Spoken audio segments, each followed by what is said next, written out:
Pourriez-vous imaginer vivre sans Internet et les réseaux sociaux? Ne serait-ce qu'un jour? Les Russes n'ont plus besoin de l'imaginer.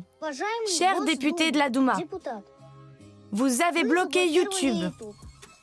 C'est là qu'était ma chaîne. Vous avez aussi bloqué Instagram. Là aussi, j'avais une chaîne. Et maintenant, vous vous attaquez à Telegram. Là aussi, j'avais une chaîne. Vous ne voulez pas vous bloquer vous-même? Vous feriez mieux de bloquer votre Douma et laisser les gens vivre tranquillement. Bonjour, je suis Masha Borzunova, agente étrangère selon les autorités russes et votre guide dans le monde insensé de la propagande russe. Dans toute la Russie, l'Internet mobile a disparu. Dans certaines villes, il n'y a plus de réseau depuis des mois. Et récemment, même à Moscou. Que se trame-t-il et qu'en pensent les Russes? Allons voir.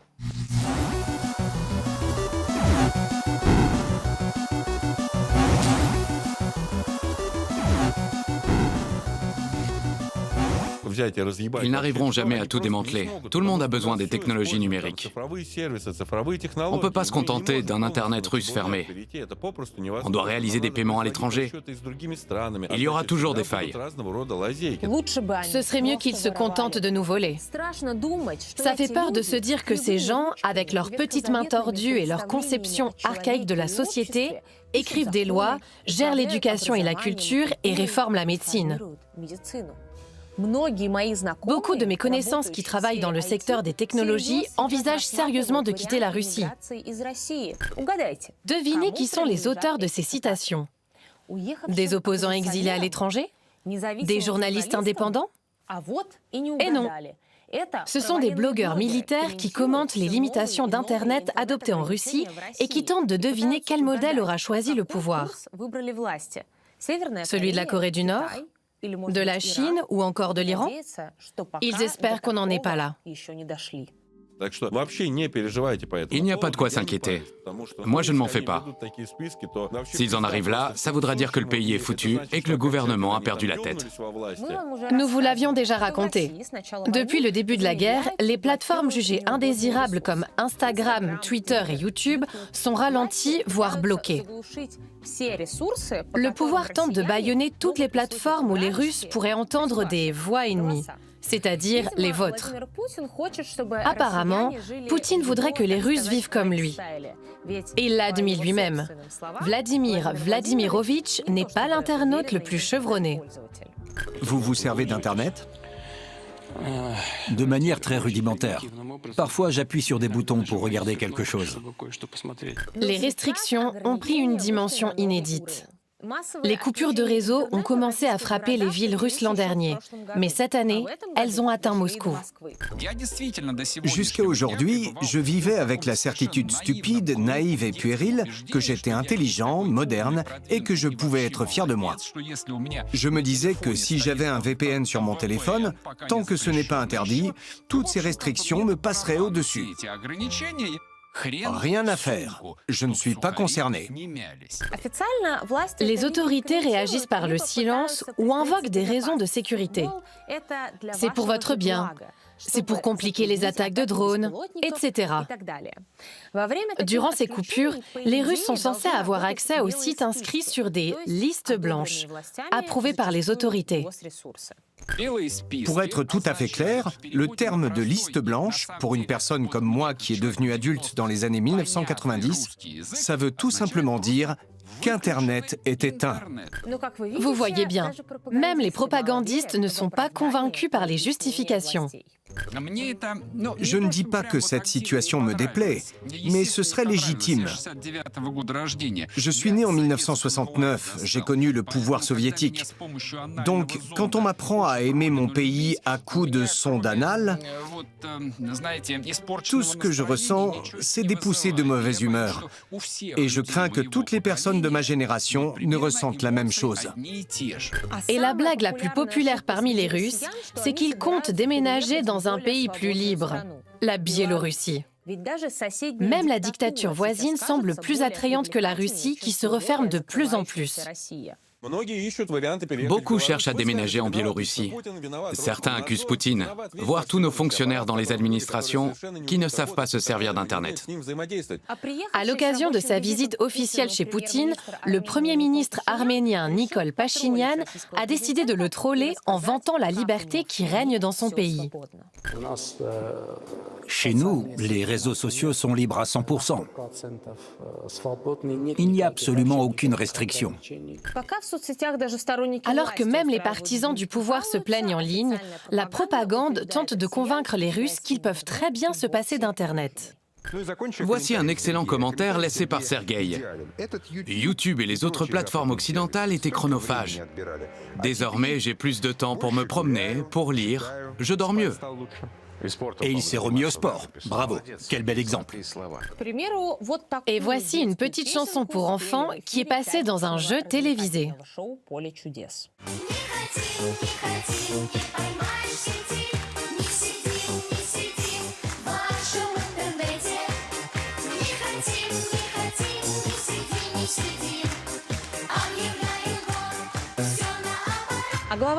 Quant au PDG de Rostelecom, qui gère les télécommunications en Russie, il a suggéré de faire installer des lignes fixes pour rester en contact avec ses proches. Quant aux chaînes officielles, elles s'efforcent de ne pas parler de restrictions. Mais quand elles le font, elles parlent de tendance mondiale. La situation est maîtrisée. Dans le monde entier, les gouvernements limitent l'accès à Internet. Pourquoi les espaces numériques se ferment-ils? Et avons-nous besoin d'un Internet russe souverain? Au besoin, il sera coupé du monde extérieur. C'est bien de faire le ménage, mais on ne peut pas se permettre de prendre du retard d'un point de vue technologique.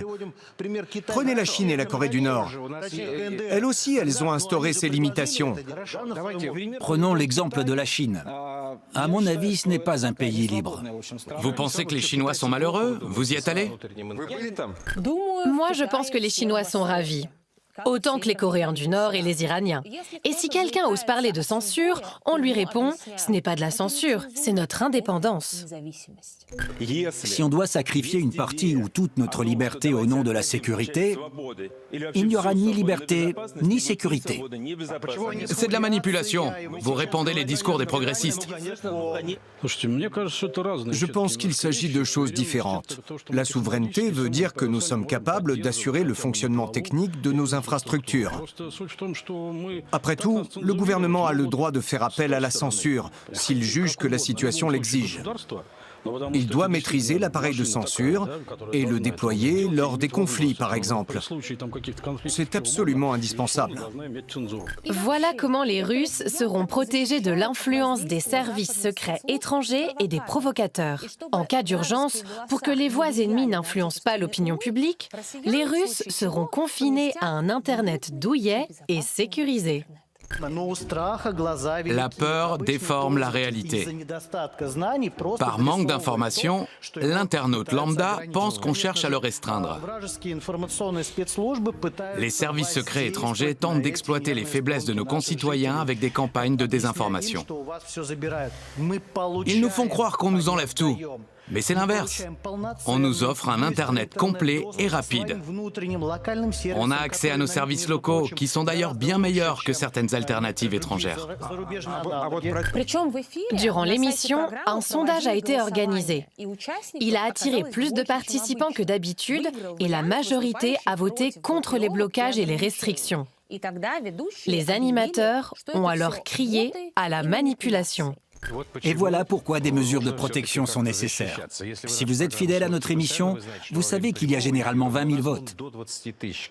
20 à 25 000. Et c'est déjà beaucoup. Mais là, regardez, 70 000. Excusez-moi, mais ce n'est pas sérieux. Avant l'arrivée des bots, les résultats étaient presque égaux, avec 33% pour chaque réponse. Je ne tiendrai donc pas compte des résultats d'aujourd'hui. Et encore d'autres propagandistes assimilent Internet à une drogue.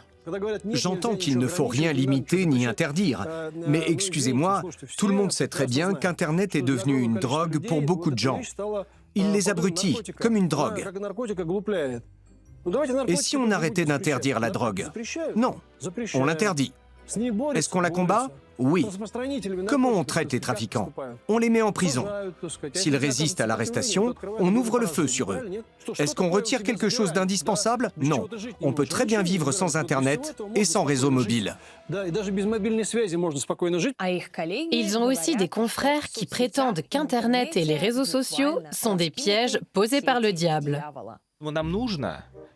Avant d'ouvrir Internet, il faut prier.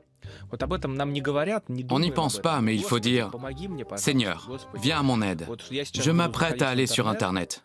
S'il te plaît, fais en sorte qu'aucune immondice ne croise mon chemin, que je ne sois pas souillé par des obscénités. Montre-moi seulement des choses vertueuses et utiles. » Il faut absolument prier avant d'aller sur Internet. Il y a des gens qui vont rire, mais je m'en fiche complètement. Rira bien qui rira le dernier. Car l'enfer se moque de tout, surtout quand il s'empare de quelqu'un et le traîne dans ses profondeurs. J'espère que vous avez bien prié au cas où. En parallèle, les autorités ont décidé de bloquer la messagerie la plus populaire de Russie, Telegram. Elle est populaire parmi les citoyens aux tendances rebelles, mais elle est aussi utilisée par les soldats russes pour communiquer entre eux. Le pouvoir n'aime pas beaucoup cette messagerie dont le contrôle lui échappe. Il a donc décidé de la bloquer en Russie. WhatsApp est mort. Telegram mourra dans les prochains jours. Mais Max grandit, donc tout va bien. Attendez, c'est quoi Max? C'est encore un projet visant à remplacer les produits importés. Une messagerie nationale avec agents du KGB inclus. Les Russes ne se précipitent pas pour la télécharger. Même les propagandistes ne sont pas chauds. Attendez une seconde. Je l'ouvre. Il faut que je voie combien j'ai d'abonnés. Le nombre est ridicule. Je vais vous lire quelques avis trouvés sur une plateforme de téléchargement. Elle n'est pas très pratique. Mon message a mis 50 minutes à être livré. En un mot, c'est horrible. Il y a bien des avis positifs, mais beaucoup d'entre eux s'avèrent ironiques.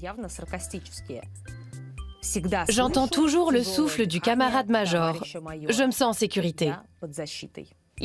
Ou celui-ci 5 étoiles. Si je ne mets qu'une étoile, je finirai en prison. En plus, les Russes rechignent tellement à installer Max que le classement des applications les plus téléchargées a vu apparaître la messagerie coréenne KakaoTalk. Pendant que certains patriotes se plaignent, d'autres s'efforcent de garder le silence. Il y a quelques jours, j'ai rédigé mes grandes réflexions sur Telegram, sur Max, sur toute cette situation. Mais après, hier soir, j'ai tout effacé en me disant « Pourquoi je m'en mêle? Je ne vais m'attirer que des problèmes. Quel intérêt ?» Et qu'en pensent les Russes lambda? Notre reporter anonyme a fait un tour dans Moscou pour voir comment vit la Russie sans réseau mobile. Internet est coupé en Russie. Dans la ville sibérienne de Omsk, à des milliers de kilomètres de l'Ukraine, il n'y a plus d'Internet depuis presque un an. Et récemment, Moscou a subi le même sort. Les moscovites ne pouvaient plus effectuer de paiements mobiles, communiquer ni commander de taxi. Rien que durant les 5 premiers jours, les petits commerces ont perdu presque 5 milliards de roubles, soit 50 millions d'euros. Le GPS bug? Ça arrive souvent? À certains endroits. Ça montre qu'on est à la campagne. Ouais. Liaison satellite perdue. Liaison satellite récupérée. C'est mon travail principal. Quand je lance cette application, j'ai besoin de savoir exactement où je dois me rendre. Quand un utilisateur indique sa localisation, l'application me montre comment arriver au plus vite. Mais si le passager se trouve dans un lieu où le réseau est brouillé, j'arrive quelque part et je comprends que lui, il est ailleurs. Je suis complètement dépendant d'Internet. Je viens de démarrer, ça va peut-être se débloquer. Ah, tiens, ça bouge. Ça tourne dans le vide. À votre avis, c'est gênant pour mon travail? Je n'imagine même pas comment vous faites. Vous avez un plan en papier? Comment ça peut être une bonne chose, si ça nous empêche de travailler? On nous dit que c'est pour notre sécurité. J'en sais rien. Moi, par exemple, personne ne s'intéresse à ma sécurité. Pourquoi vous dites ça? Tout ce qu'ils veulent, c'est mon argent, mes impôts. On ne connaîtra jamais les véritables raisons. Est-ce que vous envisagez l'avenir avec optimisme? Je ne sais pas. Ils inventent des mesures, mais tout ne fait qu'empirer. Beaucoup soupçonnent que cette coupure de 3 semaines à Moscou n'est qu'un test avant que la vie sans Internet ne devienne une réalité quotidienne.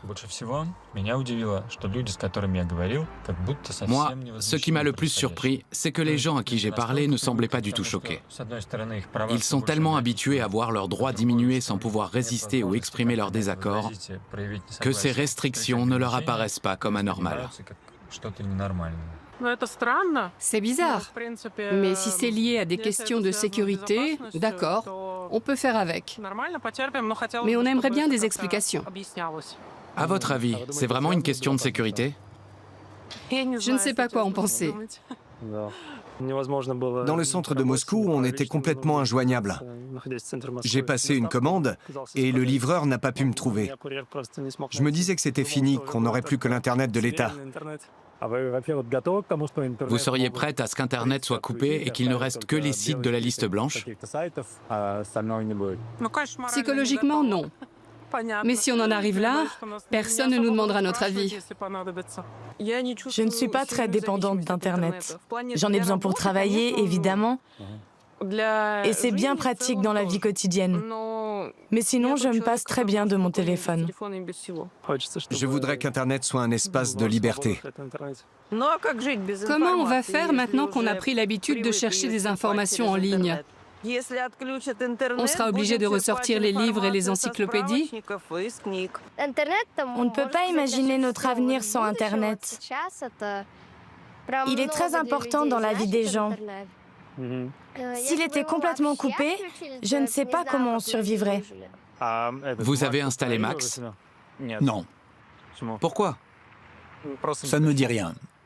Vous avez installé Max? Oui, pour communiquer avec mes proches.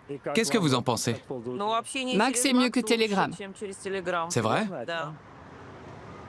Oui, il est plus simple à utiliser et il capte mieux. Beaucoup de gens ont désinstallé Telegram. Pour l'instant, non. Pourquoi? Je ne sais pas. Cette appli ne m'inspire pas spécialement confiance. Il paraît que toutes les données sont transmises à des tiers. Cela dit, je pense que toutes nos données sont déjà publiques. Mais pour l'instant, c'est une nouvelle appli bizarre et je n'ai pas très envie de m'y mettre. Vous êtes passé à Max? Non, Pourquoi? Telegram et WhatsApp me suffisent.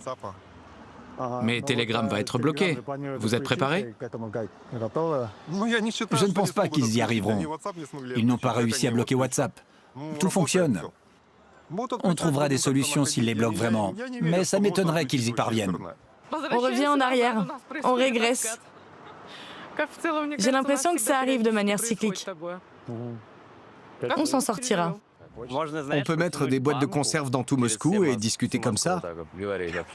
Je me dis qu'on va finir par installer des câbles entre les immeubles et créer des réseaux locaux entre voisins. Les bricoleurs et les débrouillards trouveront bien des solutions. Des astuces.